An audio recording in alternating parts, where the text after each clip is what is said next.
सोचो, दो लोग एक रोड ट्रिप पे जा रहे हैं। एक बोलता है कि मैं सिर्फ मैप्स फॉलो करूंगा, तो दूसरा बोलता है कि मैं बिना मैप्स के ज़्यादा जल्दी पहुंचा दूंगा। इन्वेस्टिंग भी कुछ ऐसी ही है। इंडेक्स फंड्स एक मैप फॉलो करते हैं और एक्टिवली मैनेज्ड फंड्स कम टाइम में आउट परफॉर्म करने की कोशिश करते हैं। पर ये दोनों फंड्स में क्या डिफरेंस है, ये समझने के लिए तुम्हें कोई फाइनेंस डिग्री की ज़रूरत नहीं है। चलो शॉर्ट में समझते हैं। सबसे पहला सवाल, फंड्स चलाता कौन है? इंडेक्स फंड्स शांत और सिस्टमैटिक होते हैं। ये सिर्फ मार्केट इंडेक्स को कॉपी करते हैं। इंडेक्स में जो कंपनीज होती हैं, फंड्स उन सब में इन्वेस्ट करता है। सेम कंपनीज, सेम प्रपोर्शन, कोई गेसिंग नहीं। फंड मैनेजर का काम सिर्फ ये चेक करना होता है कि इंडेक्स फॉलो हो रहा है या नहीं।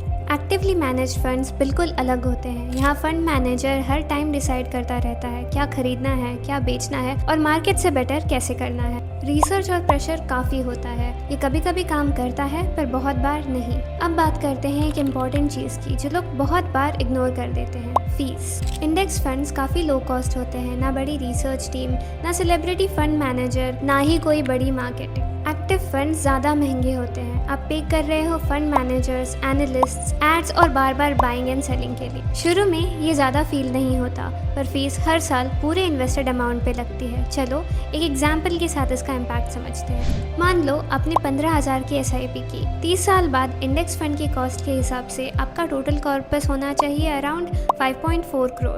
वहीं एक्टिवली मैनेज्ड फंड्स के हिसाब से आपका टोटल कॉर्पस होगा सिर्फ 3.4 करोड़। ये 2% का डिफरेंस लॉन्ग टर्म में आपके ऑलमोस्ट 1.9 करोड़ खा सकता है। और रीसेंट बजट्स में long term capital gains tax कम नहीं हुआ है, तो हाई फीस को बैलेंस करने का कोई एक्स्ट्रा बेनिफिट नहीं है। इसीलिए आज के टाइम में लो कॉस्ट इन्वेस्टिंग और भी ज़्यादा इंपॉर्टेंट हो गई है। इंडेक्स फंड्स मार्केट को बीट करने की कोशिश नहीं करते, ये मार्केट के साथ चलते हैं। मार्केट ऊपर जाता है तो फंड भी ऊपर जाता है, और मार्केट गिरता है तो फंड भी गिरता है। Simple and predictable. Active funds market को बीट करना चाहते हैं, वही उनका प्रॉमिस होता है। पर लंबे टाइम में काफ़ी एक्टिव फंड्स कॉस्ट के बाद मार्केट को बीट नहीं कर पाते। पता है, ऑलमोस्ट 70% एक्टिव फंड्स मार्केट को आउट परफॉर्म नहीं कर पाते। इसका मतलब ये नहीं कि फंड मैनेजर्स खराब है। प्रॉब्लम ये है कि मार्केट कॉम्पिटिटिव है और कॉस्ट्स फाइनल रिटर्न्स को कम कर देते हैं। एक्टिव फंड्स ज़्यादातर फंड मैनेजर के ऊपर डिपेंड करते हैं। इसकी वजह से अप्स एंड डाउन्स होते रहते हैं। इंडेक्स फंड्स का पैसा काफ़ी कंपनीज में स्प्रेड हो जाता है, जो नेचुरली रिस्क को कम कर देता है। स्लो एंड बोरिंग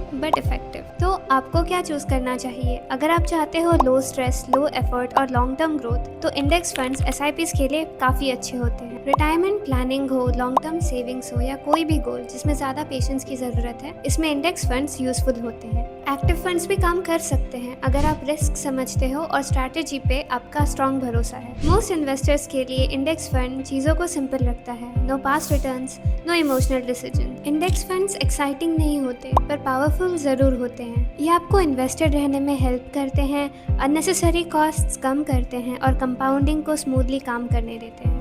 कभी कभी सबसे smart investing decision simplicity choose करना होता है। ऐसी और वीडियोस के लिए हमारे साथ कनेक्टेड रहें। Investment in securities market are subject to market risks. Read all the related documents carefully before investing.